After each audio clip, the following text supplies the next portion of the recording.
Hello, and welcome to Cooking with Extension. I'm Joanne Vann, Family and Consumer Science Agent in beautiful Clark County, Arkansas, with the University of Arkansas Division of Agriculture Research and Extension. We provide research-based, reliable, non-formal education to improve the lives of Arkansans. One of the ways we do this is providing food safety information. With so many garden crops coming in now, there are many questions about why do we do the things we do and the methods that we use to safely preserve food at home. Today's video will address many of those concerns and give you a background of why it's important to follow certain steps. So let's dive right in. Preserving the Bounty 101.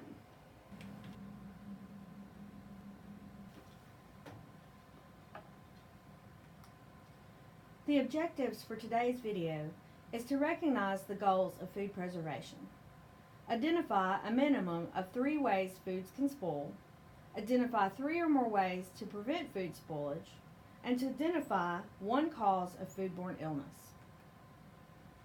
With food preservation, we want to prepare foods in ways that safely extend shelf life. Goals include preventing spoilage and keeping the food safe.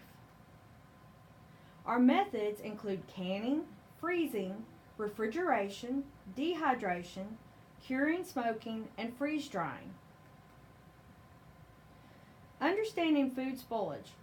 Any change in food that makes it less desirable is considered spoilage. Examples of changes include appearance, color, flavor, or texture. I don't know about you, but I really don't want to consume the lemon shown in the picture that's covered in mold. This is a prime example of spoilage. A key point of this video is if you understand the causes of food spoilage, you can understand the reasons behind Extension and USDA food preservation recommendations. So why does food spoil? There are 4 major causes: growth of undesirable microorganisms, activity of enzymes, reaction with oxygen, and physical damage.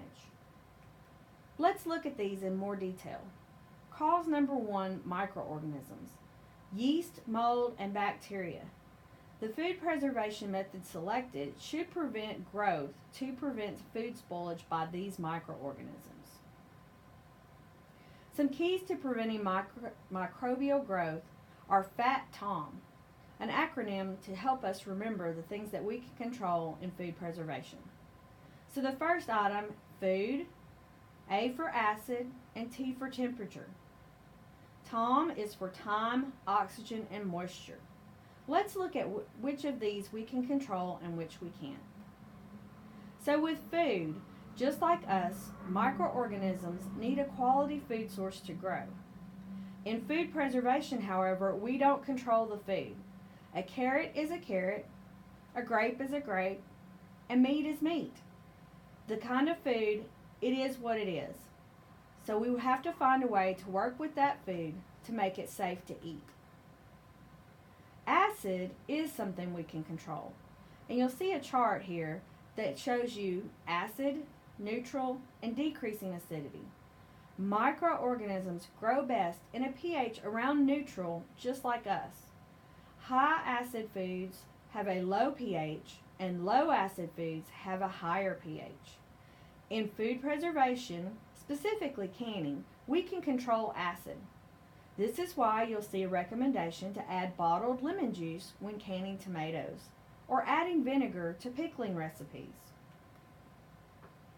Temperature is also something that we can control. Microorganisms like the same temperatures we like. They multiply rapidly in the temperature danger zone shown in the chart. In food preservation, we can control temperature by boiling water, for example, a boiling water bath canner, pressure canning, refrigerating, or freezing. Time. Microorganisms need time to grow just like us. In food preservation, we can control time. Specifically, we can follow recommended length of storage for preserved items. For the refrigerator, items only last days to weeks, depending on what the item is. Many items last for months in the freezer. Canned goods are recommended to be consumed within 1 year. and dehydrated foods within 4 to 12 months. With oxygen, there are microorganisms that can live without oxygen. In canning, we remove oxygen to create a vacuum seal. This is good for food preservation because it reduces the likelihood of contamination due to a poor seal. However, it creates an anaerobic environment where Clostridium botulinum can grow. We'll talk more about that later. Moisture. Microorganisms need moisture to live.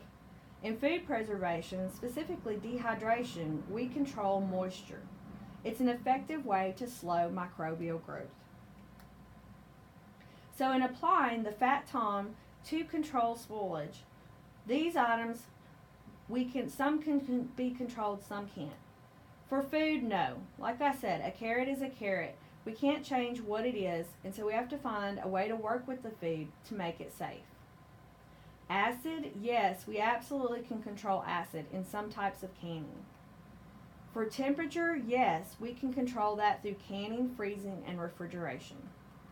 Time, yes, by consuming before the recommended max storage time, we can reduce our risk of developing foodborne illness. Oxygen, yes, we can also control that through canning. And moisture, yes, through dehydration, freezing, drying, smoking, and curing, we can control the moisture content to reduce the risk of microbial growth. So let's look at cause number 2, enzymes. Enzymes are little machines in every cell. Enzyme activity causes food to break down. It causes browning or color changes and off textures and flavors. Heating food can stop enzymatic activity, but the temperature and the time matter. You'll see many recommendations prior to freezing vegetables to blanch them for a specific time. That's to stop the enzyme activity. We can also control moisture to stop enzyme activity. Here's how it works. You'll see where it says place where the magic works. This is a diagram of what an enzyme looks like in a food. When you apply heat, it straightens the enzyme out, and so there's no way for it to continue to work. Enzymes are what cause the natural deterioration of food, first prompting it to ripen and then causing it to deteriorate. So stopping enzymes from working are one of the ways we preserve that fresh picked flavor. Oxygen is cause number 3. It can react with molecules in a process called oxidation. Oxidation produces rancidity, which is off colors and flavors, and color changes, especially browning. If you've ever peeled potatoes and left them sitting on a counter for very long, you'll notice oxidation. They've turned brown. To reduce damage by oxygen, you can add antioxidants that help, such as lemon juice and ascorbic acid, and remove oxygen from jars by processing. Cause number 4 is physical damage. Physical damage can create a favorable environment for microorganisms to grow, as well as oxidation and enzymatic action. To reduce spoilage due to physical damage, select the best foods for food preservation. Slightly underripe to ripe fruits and vegetables work well for preserving. So let's apply what we've learned. In the causes of food spoilage with enzymes, our prevention method is applying heat, as in blanching or canning, and preserving as quickly as possible. With oxygen, can, using the specified time, apply antioxidants found in lemon juice or ascorbic acid and preserve as quickly as possible. Again, a tested recipe will let you know if you need to apply these antioxidants for the particular food you're working with. Physical damage. Choose only the highest quality produce or foods and preserve them as quickly as possible. Putting it all together, we want to prevent food spoilage to maintain the quality of our food. And spoiled food simply tastes bad. Spoiled food also can make us sick, and it's difficult to detect.